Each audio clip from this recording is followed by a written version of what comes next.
प्यारे बच्चों नमस्कार। अपने क्वेश्चन बैंक की सॉल्यूशन की सीरीज में आज अपना ये 7वां चैप्टर है। कौन सा है? अपना 7th चैप्टर है। और 7th चैप्टर का नाम जो है ना वो आपके सामने ही है। क्या नाम है?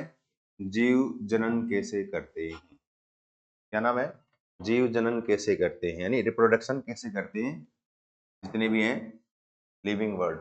अब देखो, रिप्रोडक्शन वाला पार्ट जो है ना ये 7वां चैप्टर है। और एग्जाम में पर्सन जो आएंगे इनमें से और क्वेश्चन आएंगे वो भी क्या आएंगे? 7 आएंगे। ये 7 नंबर के आएंगे, याद रखना है। 7वां चैप्टर पर्सन भी क्या आएंगे? 7 नंबर के आएंगे। अब देखो कौन कौन से पर्सन आएंगे 7 नंबर के, वो देखने हैं हमें। 7 नंबर के पर्सन कौन कौन से आएंगे। अब देखो मैं चलो बता देता हूँ आपको किस टाइप के इसमें पर्सन आएंगे 7 में, ठीक है ना। अब देखो यहाँ से नंबर 1 सबसे पहले आएगा एक ऑब्जेक्टिव पर्सन आएगा। सबसे पहले तो एक तो ये मतलब ए बै सदे वाला पर्सन ये एक पर्सन आएगा और 1 नंबर का आएगा। ये तो क्वेश्चन है और ये इसके मार्क्स है। 1 नंबर का आएगा, ठीक है ना। उसके बाद इसमें फिलिंग द ब्लैंक या खालिस्तान वाला क्वेश्चन इसमें से नहीं आएगा। इसके बाद आएगा अति लघुतरात्मक। अति लघुतरात्मक अति लघुतरात्मक वाला पर्सन जो है ना वो, और एक पर्सन आएगा वो भी 1 नंबर का अति लघुतरात्मक आएगा। उसके बाद देखो लघुतरात्मक लघुतरात्मक यानी छोटा पर्सन 1-2 शब्दों का उत्तर, थोड़ा बड़ा 1-2 लाइन का उत्तर लघुतरात्मक में। और ये पर्सन जो आएगा ये एक पर्सन आएगा और 2 नंबर का आएगा। ये क्या आएगा? ये एक पर्सन और 2 नंबर का आएगा ये, ठीक है ना। और इसके बाद एक आएगा दीर्घ उत्तरात्मक। दीर्घ उत्तरात्मक जिसके अंदर है ना 2-3 पर्सन आएंगे। पर्सन तो एक ही आएगा, उसके 2-3 पार्ट कर देंगे, एक एक एक ऐसे 3 नंबर के। तो ये अलग अलग पार्ट आएंगे और ये 3 नंबर का आएगा ये पर्सन, जिसमें 3 पार्ट मिल जाएंगे आपको, एक एक एक ऐसे नंबर की। ये दीर्घ उत्तरात्मक है, बड़ा पर्सन है, मतलब बड़े नंबर वाला है। टोटल नंबर जो है वो कितने हैं? 1 2 2 4 3 7। 7 मार्क्स का ये अपना चैप्टर है और पेपर में 7 नंबर के पर्सन आएंगे। अगर हम पर्सन बैंक में से सारे क्वेश्चन सोल्व कर लेते हैं तो आपके 7 में से 7 नंबर कहीं नहीं जाएंगे, घबराने की आवश्यकता नहीं है। अब देखो स्टार्ट करते हैं अपन। स्टार्ट में देखो सबसे पहले पहला पर्सन और बहुत ही इंपॉर्टेंट है। और पहला पर्सन क्या है? अलैंगिक जनन। पहला क्वेश्चन क्या है? अलैंगिक जनन मुकुलन द्वारा होता है। यानी अलैंगिक जनन की अलग अलग विधियां हैं। विखंडन, द्विविखंडन, बहुविखंडन, मुकुलन, है ना, पुनरुद्भवन, कायिक प्रवर्धन, ये क्या है? अलैंगिक जनन की विधियों के नाम है। और उनमें एक विधि है मुकुलन। और इसके द्वारा जनन किसमें होता है? तब आपको 2 जीवों के नाम याद रखने हैं। एक तो हाइड्रा का नाम याद रखना है। किसका है? हाइड्रा। एक नाम याद रखना आपको, हाइड्रा का याद रखना है। और एक नाम आपको याद रखना है ईस्ट का। किसका? एक हाइड्रा और एक ईस्ट का। मैं बाद में रुक के करता हूं। एक तो याद रखना आपको इसमें हाइड्रा का, और एक आपको याद रखना है ईस्ट का। तो इसमें हाइड्रा दे नहीं रखा ऑप्शन में, क्या दे रखा है? ईस्ट दे रखा है। तो मुकुलन द्वारा जनन किस में होता है? ईस्ट में, याद रखना। एक तो ईस्ट में होता है और एक होता है हाइड्रा में। ईस्ट दे रखा है, हमारा उत्तर क्या हो गया? ईस्ट हो गया। अब देखो उभयलिंगी पुष्प है।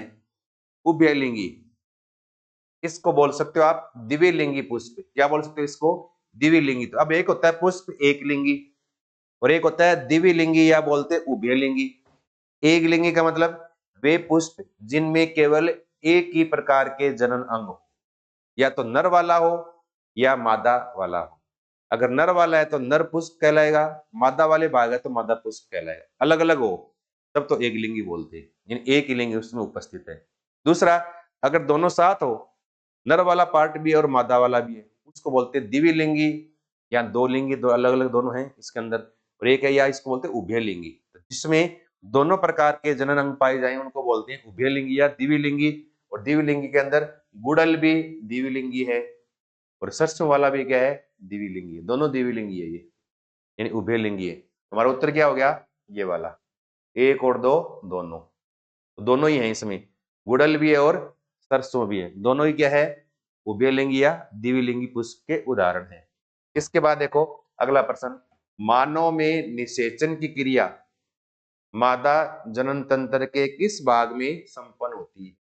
तो निषेचन वाली क्रिया है ना, निषेचन का मतलब जब नर युग्मक मादा युग्मक के साथ मिलता है, नर युग्मक मतलब शुक्राणु और मादा युग्मक मतलब अंडाणु, दोनों आपस में मिले और ये काम, इसको बोलते हैं निषेचन होना।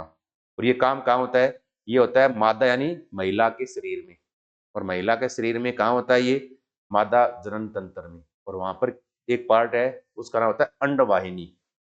क्या होता है, अंडाशय से निकलती है अंडवाहिनी जो गर्भाशय में खुलती है, तो अंडवाहिनी है ना, वहां पर जाते शुक्राणु जाकर उस अंडाणु के साथ मिलते हैं।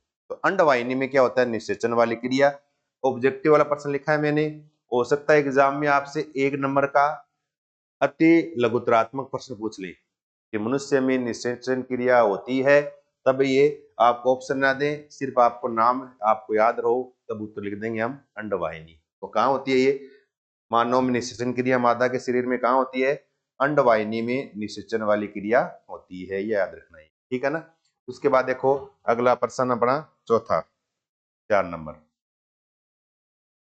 और 4 में देखो कि बहुविखंडन द्वारा जनन होता है, बहुविखंडन द्वारा जनन होता है। अब देखो एक तो ये क्या नाम है, लेशमानिया, इसमें क्या होता है, बहुविखंडन के द्वारा जनन, यानी इसका शरीर है ना बहुत सारे खंडों में टूट जाएगा और प्रत्येक खंड नया प्लाज्मोडियम बना देगा, वो बहुविखंडन है होता है इसमें। लेशमानिया, इस लेशमानिया में बहुविखंडन से नहीं होता। अमीबा, अमीबा में नहीं होता, अमीबा में तो शरीर 2 भागों में टूटता है, तो द्विविखंडन वाली क्रिया होती है। किससे होती है, द्विविखंडन वाली होती है। ऐसे ही लेशमानिया में क्या होती है, द्विविखंडन वाली क्रिया होती है, लेशमानिया के अंदर भी 2 भागों में टूटता है, ठीक है ना। योनि, ये तो मादा जनन तंत्र का भाग है योनि, ये भी नहीं है, तो बहुविखंडन वाला जनन किसमें होगा, प्लाज्मोडियम में। अब देखो मैं 2-3 बात और बोली है, साथ याद रखनी है, द्विविखंडन के द्वारा जनन लेशमानिया और अमीबा में द्विविखंडन से होता है। फिर देखो अगला पुंकेसर के भाग है। अब पुंकेसर जो होता है ना, ये होता है जो पुष्प जो होता है ना फूल, उस पुष्प में नर जनन वाला भाग होता है ये, या नर वाला भाग होता है, नर जनन तंत्र वाला भाग पुंकेसर। तो पुंकेसर जो होता है ना, ऐसे फूल जो होता है ना यूं, ऐसे फूल का हम संरचना बनाएंगे बाद में, यूं फूल इस तरह से, तो इस फूल में है ना डंडियां से निकल रहती है ऐसी, इस तरह से इसके ऊपर वाला भाग ऐसे छोटा सा यूं खुला रहता है यूं, जिसको बोलते हैं परागकोश। ये क्या है, ये परागकोश है, पुंकेसर का भाग परागकोश है। फिर इस परागकोश है ना डिब्बा सा, इसके अंदर है ना आपस में बॉक्स से बने रहते हैं जो आपस में एक दूसरे के साथ जुड़े रहते हैं, उनको बोलते हैं सेवंजी, जोड़ने वाला भाग सेवंजी, तो सेवंजी भी इसका भाग है। और फिर नीचे है ना ये पूरा पुंकेसर वाला भाग, ये तंतु के द्वारा जुड़ा हुआ है, इस जैसे ये इस तंतु जुड़ा हुआ है इसे फूल के साथ, इसको बोलते हैं तंतु। इसका मतलब पुंकेसर के परागकोश भी है, संयोजी भी होता है और तंतु भी होता है, ये तीनों भाग किसके हैं, पुंकेसर के। इसका मतलब हमारा उत्तर क्या हो गया, उपरोक्त सभी। ये अपना उत्तर क्या हो गया, सही हो गया। ये अपने ऑब्जेक्टिव वाले प्रश्न हो गए, ठीक है ना। इसके बाद देखो प्रश्न नंबर अगला छठा, छठा क्वेश्चन है ना, ये अति लघुतरात्मक वाला प्रश्न है। क्या ये अति लघुतरात्मक वाला प्रश्न है। प्रश्न क्या पूछा है वो पढ़ो।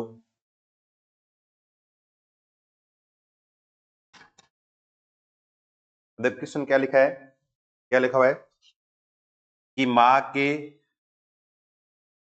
प्रश्न क्या है, माँ के रुधिर से भ्रूण को, ये रुचिर नहीं रुधिर है, ये और ध्यान रखना है ना, माँ के रुधिर से भ्रूण को पोषण प्रदान करने वाली संरचना का नाम लिखिए। यानी मनुष्य में मादा जो है माँ है, माँ के शरीर में भ्रूण यानी शिशु का विकास होता है।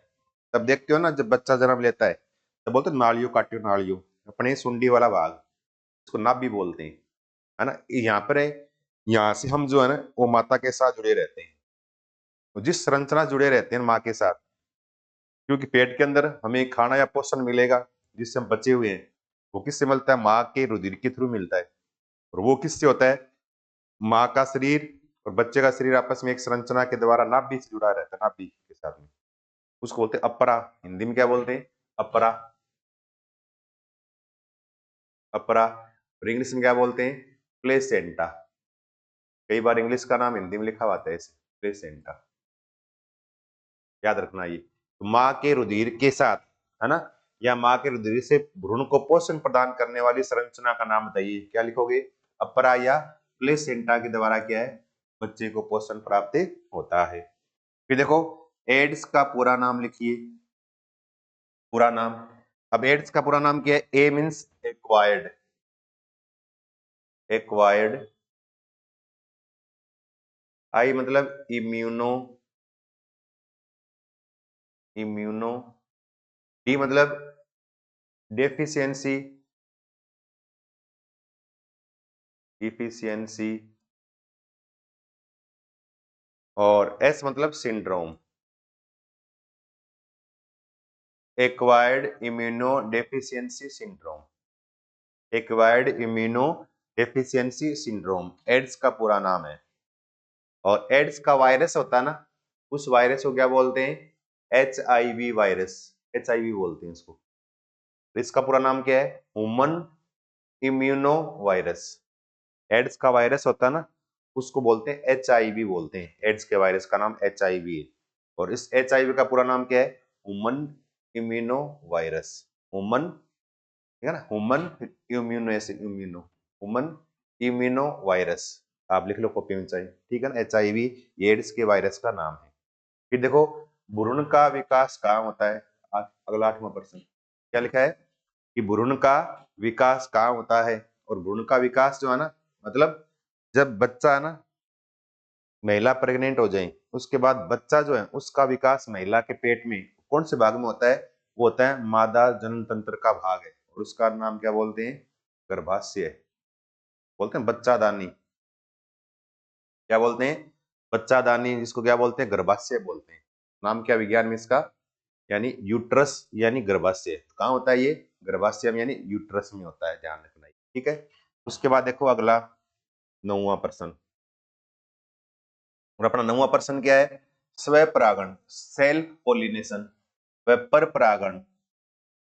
स्वपरागण व परपरागण में क्या अंतर है? अब देखो, एक तो परागण होता है क्या है? अब देखो, परागण कहते हैं ना, परागण किसे कहते हैं? यह कितने प्रकार का होता है? परागण। देखो, ऐसे प्रश्न आ जाए तो थोड़ा ध्यान रखना है। यूं यूं आ जाए कि परागण किसे कहते हैं, ये कितने प्रकार का होता है। ठीक है ना, परागण ये नाम, परागण। ठीक है ना। और परागण में क्या लिखोगे? जब पुष्प के पुंकेसर के पुंमणु, है ना, और या परागकण, क्या बोलेंगे? परागकण। जब किसी पुष्प के परागकण अन्य पुष्प पर पहुंचने की क्रिया है, क्या बोलेंगे? किसी पुष्प के परागकणों का किसी अन्य पुष्प के परागकण अन्य पुष्प पर चले जाएं या उसी पुष्प पर चले जाएं, उस क्रिया को बोलते परागण कहते हैं। क्या लिखेंगे? किसी पुष्प के परागकणों का उसी पुष्प या अन्य पुष्प तक पहुंचना परागण कहलाता है। ठीक है। फिर देखो दूसरा क्या लिखेंगे? परागण दो प्रकार का होता है। क्या होता है परागण? परागण दो प्रकार का होता है। एक लिखेंगे नंबर एक स्व परागण, दूसरा लिखेंगे पर परागण, दोनों। अब ये आ जाए, स्व परागण व पर परागण में क्या अंतर है, लिखा मैंने। अब इसका अंतर लिखेंगे। देखो अंतर कैसे लिखोगे? जो अंतर का नाम आ जाएगा ना, हम क्या बनाएंगे? टेबल बना देंगे। बताइए आपको क्या बनाएंगे? टेबल बनाएंगे। स्व परागण पर परागण आते ही ऐसे टेबल बना दी मैंने। ठीक है ना। तो टेबल में देखो ज्यादा नहीं है, सिर्फ 2 ही लाइन लिखनी है ना। ज्यादा बड़ी टेबल बनाना मत, 4-5 लाइन की बस। ठीक है। देखो पहले क्या लिखेंगे? एक तरफ स्व परागण, स्व परागण, और एक क्या है? पर परागण। एक तो स्व परागण और एक क्या है? पर परागण। अब देखो ऐसे, देखो छोटा सा मैं बना रहा हूं, एक बार देखना। देखो एक बार एक ही बना रहा हूँ, जैसे ये पुष्प है ना, जो भी है पुष्प है, ऐसे आगे बढ़ाएंगे पूरी संरचना इसके बाद में। इस तरह से ये परागकण है इसमें, है ना, और ये इसकी वर्तिका है ना, और ये पुष्प है, और जैसे इसके पास भी दूसरा पुष्प है मान लो, है ना, ये दूसरा पुष्प है, इसे परागकण है ये। जैसे ये एक ही पौधे के पुष्प है, दोनों एक ही पौधे के, और एक दूसरा पौधा है ना, जैसे इसके ऊपर पुष्प है, दूसरा पौधा है ना, इसके पुष्प है लगे हुए हैं ऐसे, दूसरे पौधे का ये परागकण है। तो अलग अलग है ये तो एक पुष्प एक पौधे पे लगे हुए हैं, ये दूसरे पौधे पे लगे हुए हैं। अब यहां से क्या निकले, परागकण, क्या निकले यहां से निकलेंगे परागकण, ये उड़ेंगे, फुटेगा ना, ये फुटेगा, तो यहाँ से परागकण निकलेंगे, छोटे छोटे कण ये। अब ये परागकण है ना, या तो जिस पुष्प पे लगा हुआ है ये पुंकेसर, उसी पुष्प के वर्तिकाग्र तक चले जाए, यहाँ पे आके गिर जाए, या उसी पौधे की दूसरे पुष्प के वर्तिकाग्र तक चले जाए। ये तो क्या है, घर की बात घर में ही होगी, ये तो क्या होगी, घर की बात घर में ही, या तो अपने वाले पुष्प पे गिरा ले, या अपने पास वाले यानी उसी पौधे के पास वाले दूसरे पुष्प पे गिरा ले, वो हो जाए। या फिर एक घटना ये हो सकती है, ये उड़ के कहां चले जाए, दूसरा पौधा है, उस दूसरे पौधे के इस वर्तिकाग्र तक चले जाए, यहां तक आ जाए। अगर ये वाला हो ना, इसको बोलते हैं स्व, यानी अपना ही खुद का ही स्व परागण। दूसरे के साथ कराएं तो इसको बोलते हैं पर्यन प्राया पर परागण। हम क्या लिखेंगे स्व परागण में, जब किसी पुष्प के परागकण उसी पुष्प की वर्तिकाग्र तक या उसी पौधे के दूसरे पुष्प की वर्तिकाग्र तक पहुंचते हैं, तो इसे स्व परागण कहा जाता है। और पर परागण में क्या लिखोगे, जब किसी पुष्प के परागकण किसी अन्य पौधे के पुष्प के वर्तिकाग्र तक पहुंचते हैं, इसे पर परागण कहा जाता है। बस ये लिखना है, अपने वाले पर है स्व, दूसरे चले जाए तो पर परागण। अब देखो कैसे लिखोगे, स्व परागण पर परागण में ऐसे लिखना है, क्या लिखना है, जब स्व में लिखना है, जब किसी पुष्प के परागकण किसी पुष्प के परागकण उसी पुष्प पे यानी जिससे है उसके उसी पुष्प या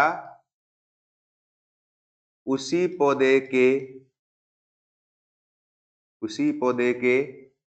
दूसरे पुष्प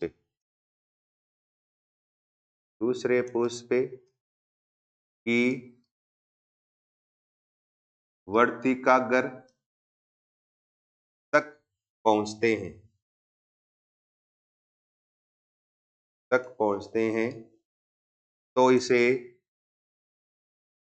तो इसे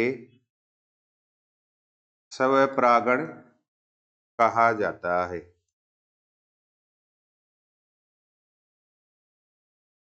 क्या लिखा है कि जब किसी पुष्प के परागकण उसी पुष्प या उसी पौधे के दूसरे पुष्प की वर्तिकाग्र तक पहुंचते हैं तो इसे स्व परागण बोलते हैं।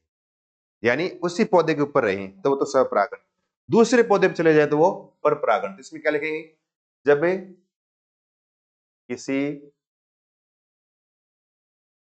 किसी पुष्प के परागकण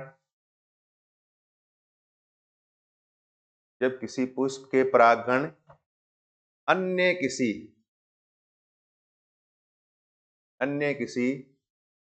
पौधे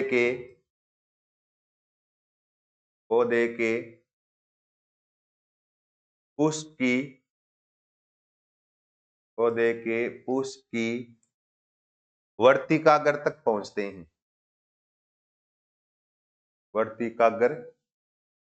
पहुंचते हैं तो इसे पर परागण कहा जाता है। तो इसे पर परागण कहा जाता है। यानी अगर उसी पौधे के पुष्प पे पहुंच जाए या उसी पुष्प पे पहुंच जाए तो स्वपरागण, और अगर वो परागण दूसरे पौधे के पुष्प तक पहुंचे तो वो परपरागण कहलाता है। और पराग कणों का, किसी पुष्प के पराग कणों का पुष्प की वर्तिकाग्र तक पहुंचना, इस क्रिया को परागण कहते हैं। क्या बोलते हैं? परागण। और ये दो प्रकार का होता है, स्व और परपरागण। ठीक है, अपना ये प्रश्न हो गया पूरा एक। इसमें हमने 2-3 प्रश्न और भी इसके साथ में कर लिए। ठीक है, इसके बाद देखो अगला प्रश्न क्या होता है, ऋतुस्राव क्या होता है? ऋतुस्राव होता है क्या, जिसको बोलते हैं मेनुस्ट्रस साइकिल। क्या बोलते हैं? मेनुस्ट्रस साइकिल, यानी एमसी बोलते हैं। मेनुस्ट्रस साइकिल या शॉर्ट में बोलते हैं एमसी, यानी ऋतुस्राव क्या है। तो देखो क्या लिखोगे इसमें, 2-3 बातें बोलता हूं कि जब, क्योंकि महिलाओं में जो है ना, महिलाओं में हर महीने यानी प्रेगनेंसी के लिए गर्भाशय जो है ना वो तैयार होता है। यानी कभी भी महिला प्रेग्नेंट हो जाए तो उसके लिए पहले से गर्भाशय क्या है, तैयार होता है। तैयार कैसे कि महिलाओं में क्या है, प्रेगनेंसी या कहते हैं निषेचन क्रिया के लिए गर्भाशय की दीवारें मोटी हो जाती है, भ्रूण रोपण के लिए या कहते हैं शिशु के विकास के लिए। भ्रूण रोपण के लिए गर्भाशय की दीवार मोटी हो जाती है। और जब निषेचन क्रिया नहीं हो, यानी जब निषेचन क्रिया नहीं हो तो महीने के अंत में 4 या 5 दिन तक वो गर्भाशय की दीवारें वापस हटती हैं। और इस क्रिया में गर्भाशय की दीवारों की रक्त नलिकाएं रक्त के साथ योनि के मार्ग से बाहर निकलती है, जिसको ऋतुस्राव या रक्तस्राव कहा जाता है, जिससे पूरा गर्भाशय का साफ हो जाएगा। उसके बाद वो बंद होने के बाद फिर दोबारा गर्भाशय है ना, फिर वापस तैयार होना शुरू हो जाएगा, दीवार मोटी होनी शुरू हो जाएगी धीरे धीरे। क्योंकि ऋतुस्राव के जस्ट बाद यानी फिर दोबारा प्रेगनेंसी या निषेचन क्रिया हो सकती है, अगर मिथुन क्रिया हो उस दौरान। तब होगा क्या, फिर गर्भाशय तैयार होगा दोबारा, और गर्भाशय तैयार होगा फिर दोबारा 20-25 दिन तैयार हो, उसके बाद लास्ट में फिर दोबारा 4-5 दिन जब निषेचन क्रिया नहीं होगी ना, फिर वापस गर्भाशय की दीवार योनि मार्ग से वापस बाहर रक्त के रूप में बाहर निकलेगी। उसको क्या बोलते हैं? ऋतुस्राव कहते हैं। तो हम क्या लिखेंगे कि प्रतिमा, देखो लिख लो, चाहिए लिखा देता हूं मैं, क्या लिखेंगे कि प्रतिमा निषेचन क्रिया के दौरान भ्रूण को रोपित करने के लिए गर्भाशय की दीवार मोटी हो जाती है तथा रक्त नलिकाओं का एक जाल बन जाता है। यदि निषेचन क्रिया न हो तब अंत में, महीने के अंत में 4-5 दिन तक ये गर्भाशय की दीवार और रक्त नलिकाएं टूटकर योनि मार्ग से शरीर से रक्त के रूप में बाहर निकलती। योनि मार्ग से शरीर से रक्त के रूप में बाहर निकलती है, जिसे ऋतुस्राव कहते हैं। और यह 5 से 8 दिन तक की क्रिया होती है, इसको बोलते हैं ऋतुस्राव। ठीक है ना, ऋतुस्राव है क्या, लिख लोगे ये ऋतुस्राव क्या है। अब देखो अगला ये प्रश्न बहुत इंपॉर्टेंट है, गर्भ धारण की कोई रोकने की कोई 4 युक्तियां बताओ। मतलब निषेचन क्रिया न हो, प्रेगनेंसी न हो, है ना, शरीर में बच्चे का विकास न हो, यानी प्रेगनेंसी रोकने के लिए, गर्भ धारण को रोकने के लिए कुछ 4 युक्तियां बताएं। मतलब ऐसी कौन सी 4 हम, यानी इसमें कह सकते हैं कि कौन सी सुविधाएं या कहते इसमें कौन से उपाय अपनाएं जिससे गर्भ धारण न हो, उसके 4 युक्तियां बताओ। तो क्या लिखेंगे, नंबर 1 तो सबसे पहले क्या करेंगे, यानी कंडोम का इस्तेमाल कर सकते हैं। किसका? कंडोम का इस्तेमाल कर सकते हैं, यानी मिथुन क्रिया के दौरान। दूसरा, सेकंड क्या लिखेंगे, कॉपर टी, क्या लगाते हैं, कॉपर टी को लगाकर इसका उपयोग कर सकते हैं। कॉपर टी, क्या बोलते हैं, कॉपर टी लगा सकते हैं, है ना। या फिर निषेचन क्रिया जो है वो ऋतुस्राव के 14वें दिन अंडोत्सर्ग होता है, तो उस दिन तक, है ना, निषेचन क्रिया नहीं होती।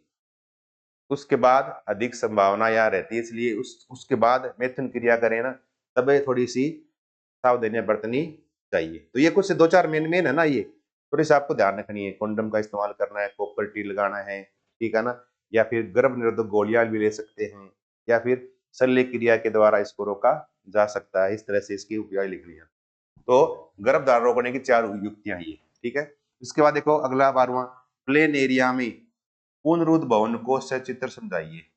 याद रखना, प्लेन एरिया में जनन जो है अलैंगिक जनन होता है, और वो किससे होता है? पुनरुद्ध भवन की सहायता से। और पुनरुद्ध भवन होता क्या है? यानी ऐसी क्रिया जिसमें अगर किसी जीव का शरीर कट के अलग हो जाए, शरीर का कोई भाग कट के अलग हो जाए, उससे क्या एक नया जीव उत्पन्न हो जाए, इस क्रिया को बोलते हैं पुनरुद्ध भवन। क्या लिखेंगे?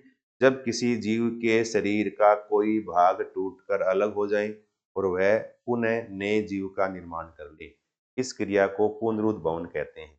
और ये क्रिया किसमें होती है? प्लेन एरिया में। अब देखो कैसे होती है, डायग्राम बनाना है इसका में, चित्र। प्लेन एरिया में पुनरुद्ध भवन को सचित्र समझाइए। देखो कैसे समझाओगे प्लेन एरिया में? इस तरह से, है ना, ये प्लेन एरिया है यू,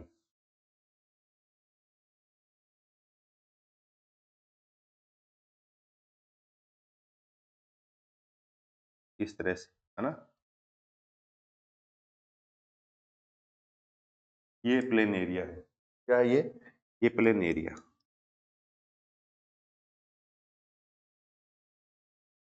प्लेन एरिया, ठीक है।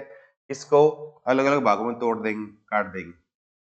प्रत्येक भाग एक नए जीव का निर्माण करते हैं। जैसे यहां से काट दिया, इसको मैं काट दिया तो इस तरह से,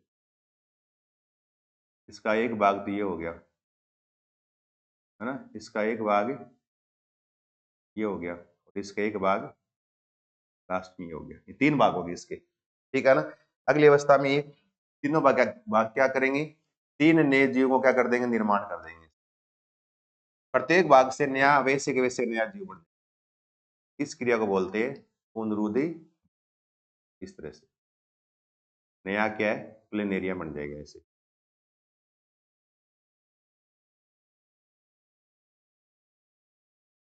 इस तरह से। तो प्रत्येक भाग से एक नया जीव उत्पन्न हो जाए, इस क्रिया को क्या बोलते हैं? पुनरुद्ध भवन कहा जाता है। ये 3 नए क्या बन गए? ये पुत्री प्लेनेरिया, मतलब नए प्लेनेरिया का निर्माण हो गया। इस क्रिया को बोलते हैं, क्या बोलते हैं? पुनरुद्ध भवन। ये पुनरुद्ध भवन है, ठीक है ना। ये लिख देंगे ऐसे, बस डायग्राम लिखेंगे क्या?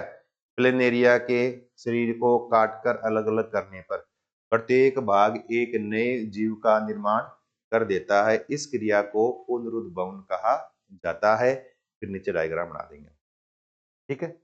इसके बाद देखो अगला प्रश्न। अगले में देखो, मुकुलन क्या है? हाइड्रा में मुकुलन द्वारा जनन कैसे होता है? मुकुलन है क्या? और हाइड्रा में मुकुलन द्वारा जनन कैसे होता है? देखो कैसे। अब क्या लिखोगे इसमें? देखो लिखने का तरीका क्या है, क्या लिखेंगे? इस तरह से पहले बनाएंगे डायग्राम हाइड्रा का। इस तरह से देखो, ये हाइड्रा है, ये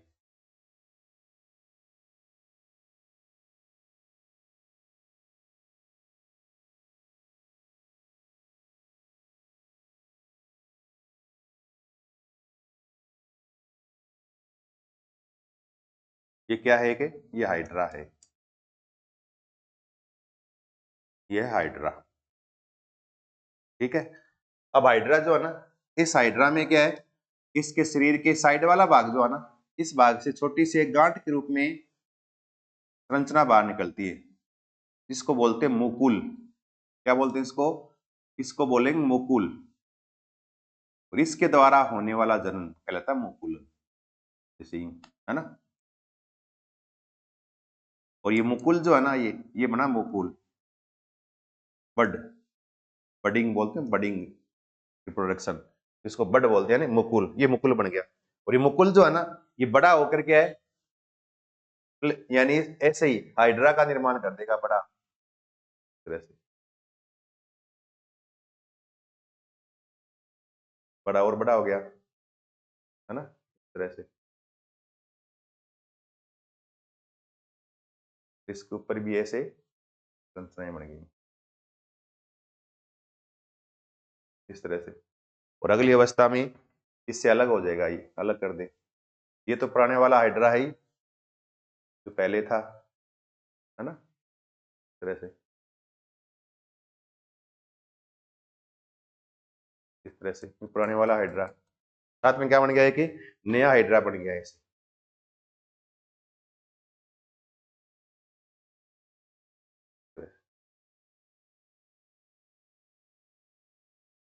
इस क्रिया को बोलते हैं मुकुलन। तो हाइड्रा में आ जाए ना, हाइड्रा में मुकुलन क्रिया का डायग्राम बनाए तो आप हम जैसे डायग्राम बना देंगे।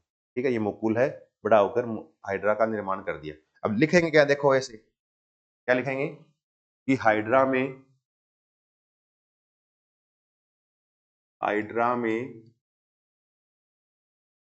अलैंगिक जनन मुकुलन द्वारा होता है। मुकुलन द्वारा होता है, जिसमें जिसमें हाइड्रा के शरीर से हाइड्रा के शरीर से एक छोटी सी संरचना, छोटी सी गांठ के समान संरचना, गांठ के समान संरचना संरचना बाहर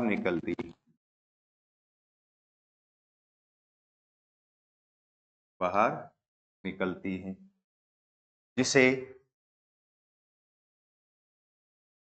जिसे मुकुल कहा जाता है। मुकुल कहा जाता है, जो बड़ा होकर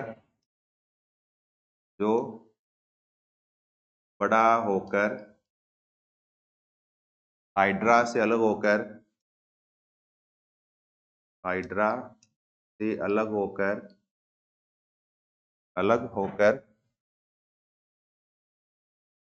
होकर नई हाइड्रा का निर्माण कर देता है।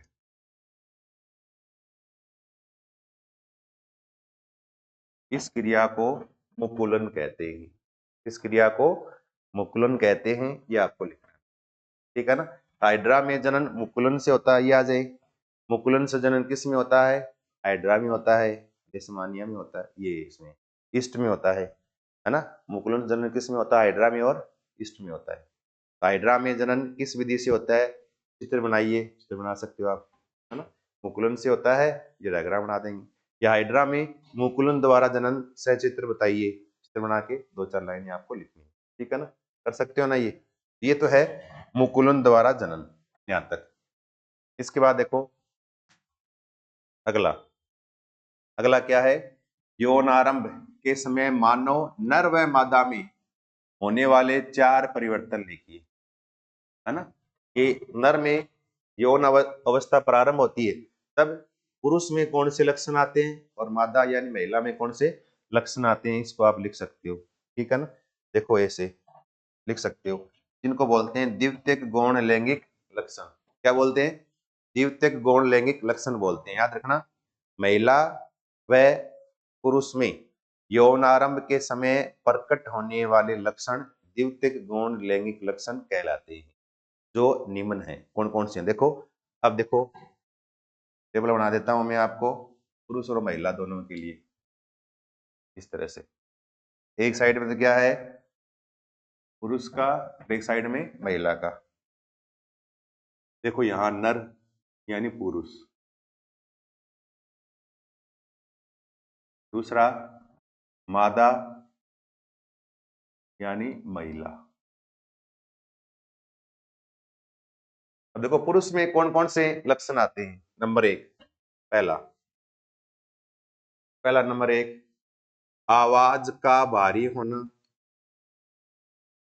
आवाज का भारी होना यानी आवाज मोटी हो जाएगी। दूसरा 2 नंबर, त्वचा का कठोर होना, ये आ जाएंगे। तीसरा 3 नंबर, छाती पर या शरीर पर बालों का अधिक आना,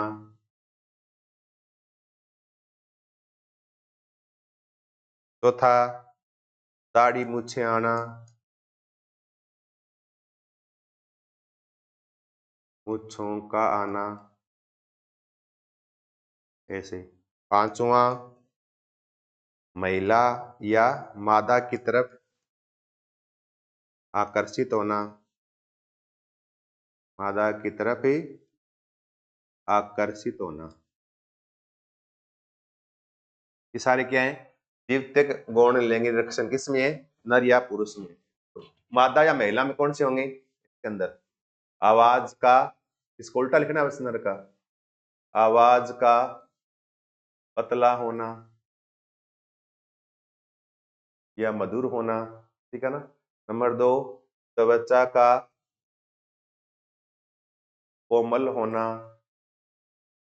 त्वचा का कोमल होना। नंबर 3 शरीर पर बालों की कम मात्रा, पर बाल कम आना, शरीर पर बाल कम आना। चौथा दाढ़ी मूछें न आना,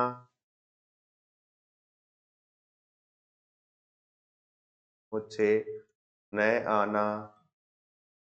फिर पांचवा नर की तरफ आकर्षित होना, वो तो मादा की तरफ, ये क्या होंगी? महिलाएं।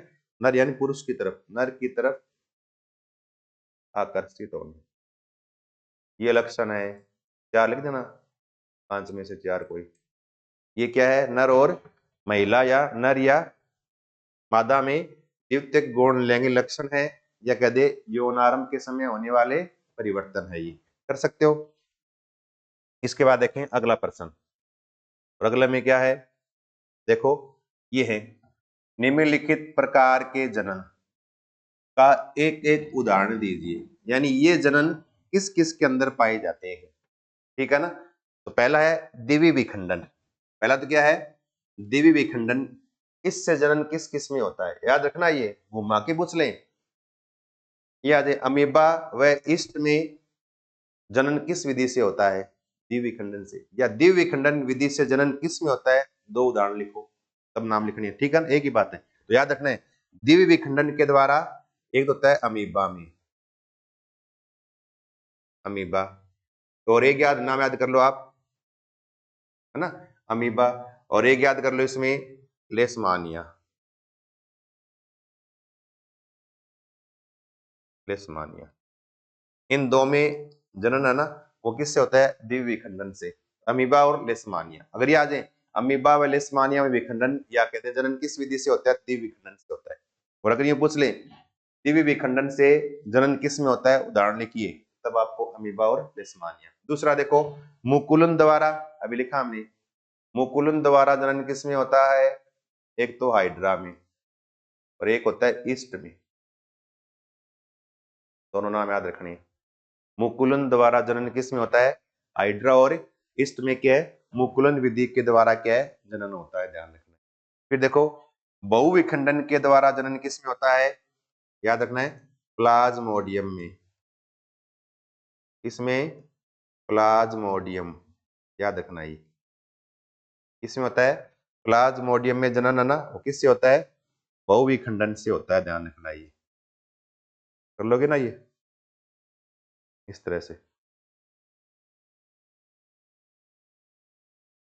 बहुविखंडन से प्लाज्मोडियम में, ठीक है। फिर देखो कायिक प्रवर्धन। कायिक प्रवर्धन का मतलब है कि शरीर का कायिक भाग है ना, उसके बढ़ने से क्या है? जनन का होना, वो कायिक प्रवर्धन। और ये किस में होता है? जैसे ये अपने गुलाब में होता है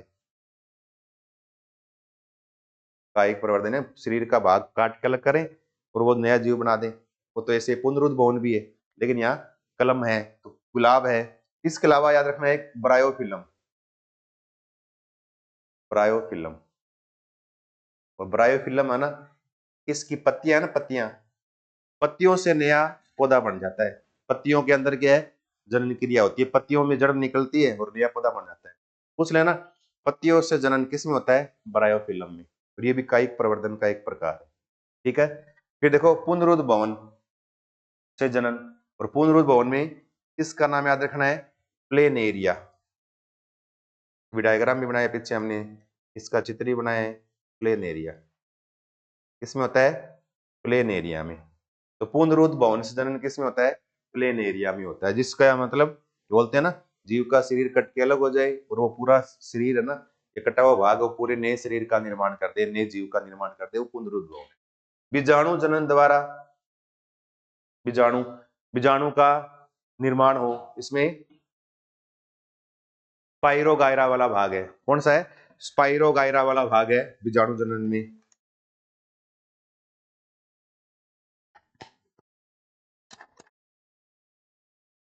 स्पाइरोगायरा वाला भाग कह सकते हो आप। ये बार देखो, आवाज नहीं आ रही किसी की, क्या हो गया,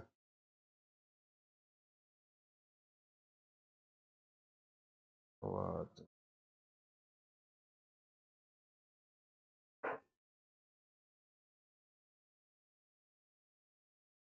ठीक है। हाँ,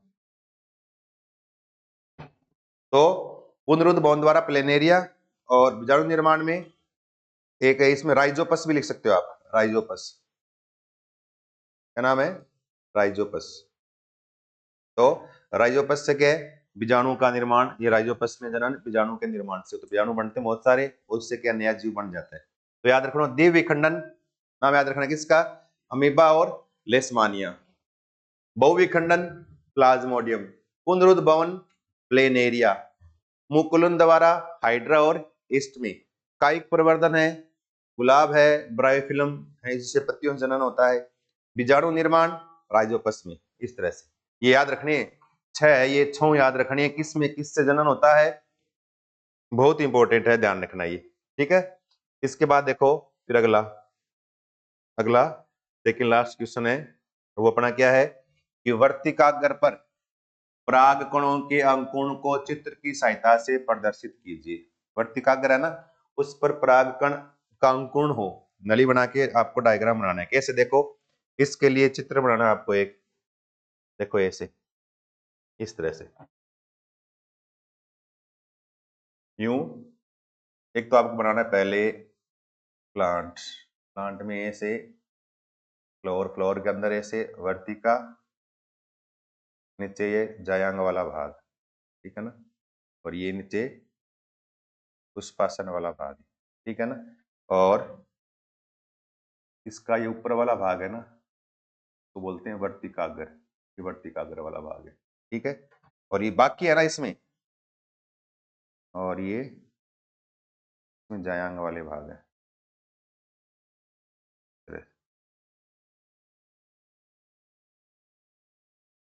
बाकी इसमें दल बाह्य दल उनके बनाने की आवश्यकता आपको नहीं, अगर बनाना चाहें तो आप बना सकते हो, ऐसे है ना, ग्रीन कलर में जैसे बाह्य दल जो थोड़ी सुरक्षा का काम करते हैं, फिर कलर्ड में है ना ये दल,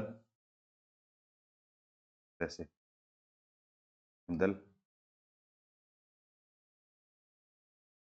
ये दल वाला है, ठीक है ना। फिर यहाँ से ये क्या है, ये पुंकेसर, अगर याद है ना, उसकी अनुदैर्ध्य काट का नामांकित चित्र बनाइए, तब भी आप बना सकते हो अनुदैर्ध्य काट का नामांकित चित्र, और पराग नली निकले उसका चित्र बनाओ, तब आपको ध्यान रखना है ये पराग कण है, तो पराग गिरा, यहाँ से क्या नली निकलेगी, तो अंदर आके मिलेगी इसके साथ, इस नली के द्वारा है ना, ऐसे पराग कण का युग्मक जो है ना, वो आके इसमें मादा वाले के साथ मिलेगा, ये इस तरह से, ये क्या है, लिखेंगे पराग कण, पराग कण, और ये वाला भाग क्या है, ये है वर्तिकाग्र, वर्तिकाग्र, और ये वाला नली वाला भाग क्या है, ये वर्तिका, वर्तिका है, ये क्या है, पुंकेसर वाला भाग, पुंकेसर, और ये ग्रीन वाले क्या है, ये दल, ये बाह्य दल, बाह्य दल, रेड वाले क्या है, ये दल, ठीक है ना, और ये गोल वाला संरचना ये अंडाशय, इसके अंदर जायांग है, ये अंडाशय वाला भाग, ये पुष्पासन। तो अगर ये आ जाए ना, पुष्प के अनुदैर्ध्य काट का नामांकित चित्र बनाइए, पुष्प के अनुदैर्ध्य काट का, तब तो आपको नली नहीं बनानी है, सिर्फ इतना बना दो बस, नली छोड़ दो, ये ऊपर छोड़ दो, ये छोड़ दो, हटा दो, बाकी ये पुष्प के अनुदैर्ध्य काट का चित्र। और ये आ जाए अंकुर्ण, परागकण के अंकुर्ण नली का नामांकित चित्र बनाओ अंकुर्ण का, तब आपको फिर ये बार वाला बनाओ ना बनाओ कोई जरूरत नहीं, सिर्फ ये बना के अंडाशय बना के इसमें नली निकालनी है, ऐसे इतना करना है। और 12 वाला बनाना चाहो तो बना भी सकते हो। ये अंकुर्ण का नामांकित चित्र है, ये थोड़ा आपको बनाना आना चाहिए, ठीक है, कर लोगे ना ये। इसके बाद देखो फिर अगला प्रश्न, और अगला है ना लास्ट, नामांकित चित्र बनाइए। पिछली बार एग्जाम में आ भी गया ये, लेकिन फिर भी थोड़ा सा इसको दोनों डायग्राम याद करने हैं। नर जनन तंत्र का नामांकित चित्र, मादा जनन तंत्र का नामांकित चित्र। चलो मैं आपको दिखा देता हूँ, है ना, जैसे देखो मैं आपको दिखा देता हूँ।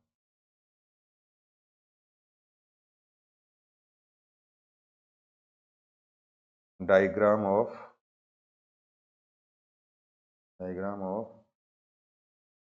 मेल एंड, तो मेल निकाल लेते हैं ना,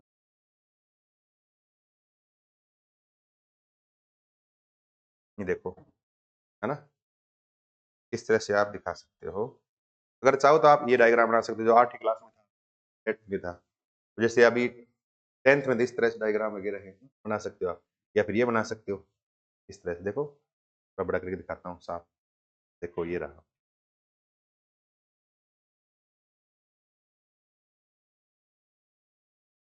ये क्या है, नर जनन तंत्र अपना, क्या ये नर वाला भाग है, नर वाला। अब देखो ये ब्लैडर, मूत्राशय, ये वाला भाग तो क्या है, मूत्राशय वाला भाग है। अब देखो ये है ना, इसको बोलते हैं वर्षण, टेस्टिज। ये क्या है, दो वर्षण होते हैं, दो वर्षण, एक तो ये, एक ये, दो वर्षण। इसके ऊपर है ना ये लगा हुआ संरचना, इसको तो अधिवर्षण। ये क्या है, अधिवर्षण है, इसको एपिडिडाइमिस बोलते हैं। ये टेस्टिज है, यहाँ से नली निकलती है, ये शुक्राणु बनते हैं वर्षण में, फिर शुक्राणु को लेके जाएगी नली कहाँ, यहाँ पर, और यहाँ पर चारों तरफ है ये प्रोस्टेट ग्रंथि है। क्या ये प्रोस्टेट ग्रंथि है, ये प्रोस्टेट ग्रंथि है, ये वाला।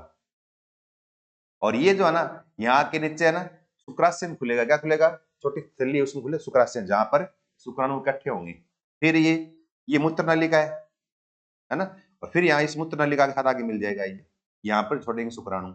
और ये इसलिए नर में है ना वही मूत्र मार्ग होता है और वही जनन मार्ग, दोनों एक होते हैं, तो यहाँ से शुक्राणु निकलेंगे। और ये क्या है, पेनिस वाला भाग है, ये क्या है, लिंग, या इसको पेनिस बोलते हैं, इस पेनिस के द्वारा क्या है, बाहर निकलेंगे, ठीक है ना। ये थोड़ा चित्र आपको बनाना आना चाहिए, ठीक है ना। ये बारबिटरिक ग्लैंड है ना, ये प्रोस्टेट ग्रंथि है, ये सेमी वेसिल्स है ना, ये सेमिनल वेसिल्स है, ये है ना, ये थोड़ा वास्ट डिफरेंस है, यानी जिसको शुक्र वाहिनी बोलते हैं, क्या बोलते हैं, ये शुक्र वाहिनी है, शुक्र वाहिनी, ठीक है ना। तो ये थोड़े से आपको नर जनन तंत्र का चित्र आना चाहिए, एक तो ये कर लोगे ना, ये तो किताब के अंदर भी दे रखा है, उसको भी यहाँ पे किताब से भी बना याद कर सकते हो, याद करना आपको, ठीक है ना। इसको मैं बार बार बनाऊं तो थोड़ा टाइम लगेगा इसमें। अब देखो इसके बाद देखो एक ये फीमेल रिप्रोडक्टिव सिस्टम, ये फीमेल का है, किसका है ये फीमेल का है, फीमेल का आप देख सकते हो, देखो ना, आपकी इच्छा वो जैसे ये डायग्राम बनाती है, दे सकते इसको बना सकते हो आप। देखो ये फीमेल रिप्रोडक्टिव सिस्टम क्या है, ये फीमेल का है,